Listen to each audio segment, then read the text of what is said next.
સરસ્વતી માતાની ખૂબ સુંદર સરસ મજાની મૂર્તિ છે. જે જોઈ રહ્યા છો એ પાલિતાણાનું ખૂબ જ ફેમસ અને પ્રખ્યાત જૈન મંદિર છે. આ 108 ફૂટ ઊંચી શ્રી આદિનાથ દાદાની મૂર્તિ છે. મિત્રો આ પથ્થરની કોતરણીમાં અહીંયા સ્ત્રીઓની 64 કળાઓ દર્શાવવામાં આવી છે. જોઈ શકો છો મિત્રો, વિવિધ પ્રકારની આ જે છે પુરુષોની 72 કલાઓ હતી જે અહીંયા દર્શાવવામાં આવી છે. મિત્રો તમારું સ્વાગત કરું છું વિડીયોમાં. મિત્રો અત્યારે હું છું પાલિતાણામાં અને આજના વિડીયોમાં હું તમને ભવ્ય શ્રી આદિનાથ દાદાની મૂર્તિના દર્શન કરાવવાનો છું. સાથે જ ખૂબ જ સરસ મજાની અવનવી વસ્તુઓના પણ દર્શન કરાવીશ. તો વિડીયોમાં મારી સાથે અંત સુધી જોડાયેલા રહેજો. જો મિત્રો આ એની સુંદરતા છે. અહીંયા આપ જોઈ શકો છો કે ખૂબ જ સરસ મજાના રંગબેરંગી સ્ટોન છે. એ કલરિંગ પથ્થરોથી આ રીતે પહાડની કલાકૃતિ બનાવવામાં આવી છે. અને આપ અહીંયા જોઈ શકો છો કે મહાવીર ભગવાનની મૂર્તિ અહીંયા બેસાડવામાં આવી છે. મિત્રો તમે મારી પાછળ જે જોઈ રહ્યા છો એક જૈન મંદિર છે. ખૂબ જ સુંદર સરસ મજાની અહીંયા કલાકૃતિ બનાવવામાં આવેલી છે. આપ જોઈ શકો છો એકદમ બારીકાઈથી ઝીણવટપૂર્વકનું અહીંયા નકશીકામ કરેલું છે અને ભવ્ય સુંદર મંદિર આપણને નજરે પડી રહ્યું છે. શકો છો કે ખૂબ જ સુંદર સરસ મજાની કલાકૃતિવાળું આપણને એક અહીંયા મંદિર નજરે પડી રહ્યું છે. દેખાવમાં મિત્રો એક સિંહનો મોરો છે. સિંહનો મોઢા જેવો એક આકાર છે, પણ એ દરવાજો છે. મિત્રો અહીંયા પ્રવેશ ગેટ છે અને સામે આપણે જે દર્શન કરી રહ્યા છીએ 108 ફૂટ ઊંચી આદિનાથ દાદાની મૂર્તિ છે. ચાલો આપણે ત્યાં જઈને દર્શન કરીએ. મંદિર પ્રવેશ ગેટ છે મિત્રો. એની અંદર પ્રવેશ કરતાં આપણને અહીંયા ખૂબ જ સુંદર સરસ મજાની આવી રીતે હાથીઓની મૂર્તિઓની કલાકૃતિઓ જોવા મળશે. અહીંયા આપણે આગળ જે વધી રહ્યા છીએ. અહીંયા આપ જોઈ શકો છો કે મંદિર પરિસરમાં અહીંયા ખૂબ જ સુંદર સરસ મજાની આવી રીતની મૂર્તિઓ છે. સાથે જ મિત્રો અહીંયા આપ જે જોઈ રહ્યા છો અહીંયા કમળના કુંડ છે. હવે આ રીતે જે છે ખૂબ સુંદર સરસ મજાનો અહીંયા બાગ પરિસર બનાવવામાં આવેલો છે.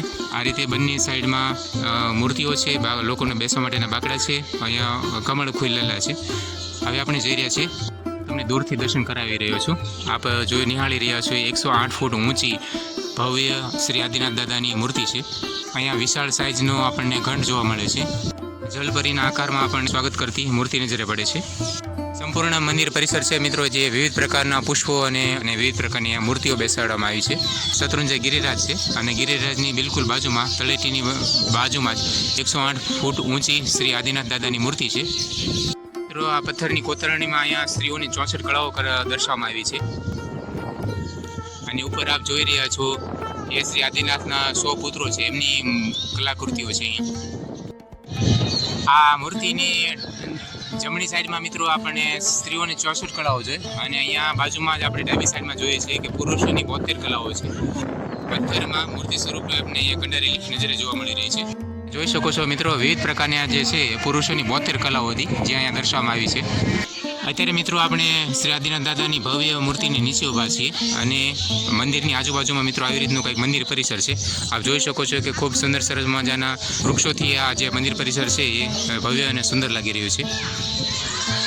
વિવિધ પ્રકારની મૂર્તિઓ છે. નીચે આરસ પથ્થર છે. અહીંયા ફુવારો લગાડવામાં આવેલો છે જે હાલમાં અત્યારે બંધ છે. અને અત્યારે આપ જોઈ શકો છો કે દર્શનાર્થીઓ અહીંયા આવ્યા છે. અત્યારે આપ જોઈ શકો છો આસપાસનું નયનરમ્ય ખૂબ સુંદર સરસ મજાનો નજારો અહીંયા આપણને જોવા મળે છે.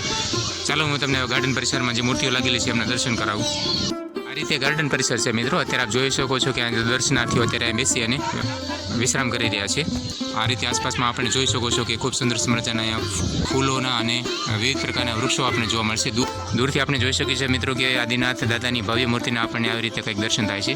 સાથે જ મિત્રો આ પાછળ જે જોઈ રહ્યા છો એ પાલિતાણાનું ખૂબ જ ફેમસ અને પ્રખ્યાત જૈન મંદિર છે. આપ જોઈ શકો છો. અને આ છે શ્રી શત્રુંજય ગિરિરાજ તળેટીની બિલકુલ બાજુમાં મિત્રો આ રીતે આદિનાથ દાદાની મૂર્તિ આવેલી છે. મંદિર પરિસરમાં સરસ્વતી માતાની ખૂબ સુંદર સરસ મજાની મૂર્તિ છે. અહીંયા મિત્રો આપણને શ્રી લક્ષ્મી માતાજીના મૂર્તિના દર્શન થાય છે. લક્ષ્મી માતાની બંને બાજુમાં હાથીઓ છે. લક્ષ્મી માતાજીના મૂર્તિના દર્શન થાય છે આપણને. આપ નીચે જે નિહાળી રહ્યા છો ચારે તરફ છે અત્યારે અહીં ખૂબ સુંદર સરસ મજાનો બાગ છે. પૂર્ણ મંદિર પરિસરમાં મિત્રો આવી રીતે વિવિધ પ્રકારના ફૂલોના વૃક્ષો છે. આવી રીતે વિવિધ કળાકૃતિઓમાં આકર્ષક લાગતી અહીંયા મૂર્તિઓ છે. સાથે ત્યાં લોકોના વિશ્રામ કરવા માટેના બાકડા બેસવા માટેના બાકડાઓ છે. આવી રીતના અમને બેઠક વ્યવસ્થા જોવા મળશે. ખૂબ જ સુંદર સરસ મજાનું ભવ્ય સુંદર મંદિર છે અહીંયા. એ રીતે મિત્રો એક ચડિયાથી ખૂબ જ સુંદર સરસ મજાની અહીંયા આપણને મૂર્તિઓ જોવા મળશે.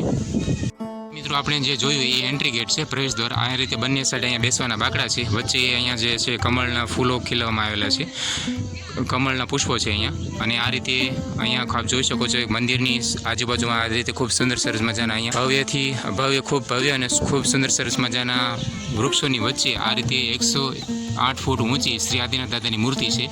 શ્રી આદિનાથ દાદાના 100 પુત્રોની ઉપર કલાકૃતિઓ છે. નીચેની સાઈડમાં અહીંયા સ્ત્રીઓની 64 કલાઓ છે અને અહીંયા આપણે જોયું કે પુરુષોની 72 કલાઓ છે.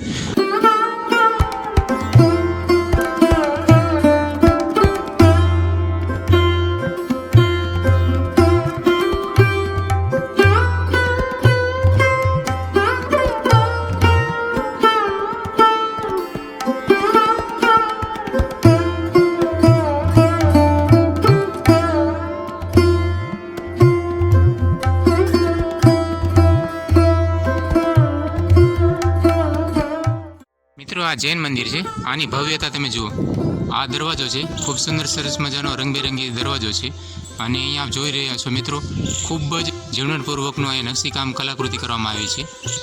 ખૂબ જ વિશાળ અને ભવ્ય મંદિર છે મિત્રો. એમ ખૂબ જ ઝીણવટપૂર્વકના અહીંયા હાથીઓની મૂર્તિઓ છે, અહીંયા હંસની મૂર્તિઓ છે, નૃત્ય કરતી અહીંયા મૂર્તિઓની કલાકૃતિ દર્શાવવામાં આવી છે. ખૂબ જ ઝીણવટપૂર્વકનું આ મંદિરમાં નકશીકામ કરવામાં આવેલું છે.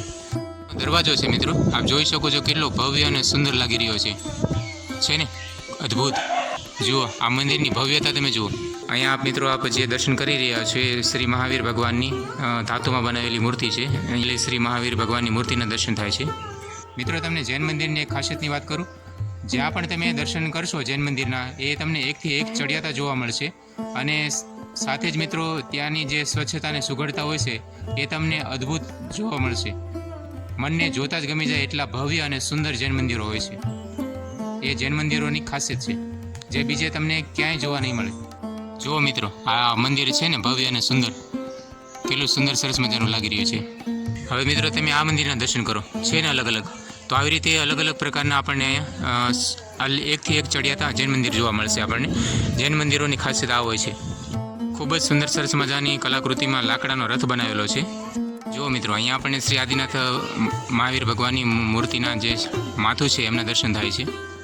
ફર્શ છે મિત્રો, નીચેની લાદી છે. આમાં આપ જોઈ શકો છો કે કેટલું ઝીણવટપૂર્વકનું અહીંયા નકશીકામ કરવામાં આવેલું છે. નીચેની લાદીમાં લાકડાની કલાકૃતિમાં બનાવેલો ખૂબ સુંદર સરસ મજાનો મિત્રો અહીંયા આપણે લાકડામાં બનાવેલો રથ જોવા મળે છે. આ મિત્રો ચારે બાજુ જે તમને નજર પડે છે એ વિજ્ઞાન ભવન છે. અહીંયા વિજ્ઞાનની અદ્ભુત કલાકૃતિઓ જોવા મળશે. આપણને વિજ્ઞાન વિશે સમજાવવામાં આવ્યું છે. વચ્ચે આપ જે જોઈ રહ્યા છો એ મેરુ પર્વત છે અને વિવિધ પ્રકારની આકાશમંડળ, આભામંડળ આવી રીતની અહીંયા કલાકૃતિઓ આપણને વિજ્ઞાનને લગતી કલાકૃતિઓ અહીંયા જોવા મળશે. મિત્રો આ વિડીયોને અહીં પૂરો કરીએ છીએ. વિડીયો આપને કેવો લાગે મને કોમેન્ટ કરી જરૂરથી જણાવજો. વિડીયો જો સારું લાગ્યો હોય તો વિડીયોને એક લાઇક કરજો અને આવા જ અવનવા પ્રકારના વિડીયો જોવા માટે આપણી ચેનલને સબસ્ક્રાઈબ જરૂરથી કરજો. વિડીયો પર સમય આપવા બદલ આપ સૌનો આભાર મિત્રો. મળીએ પાછા ફરી વખત એક નવા વિડીયો સાથે. ત્યાં સુધી આપ સૌને જય ગિરિરાજ, જય આદિનાથ.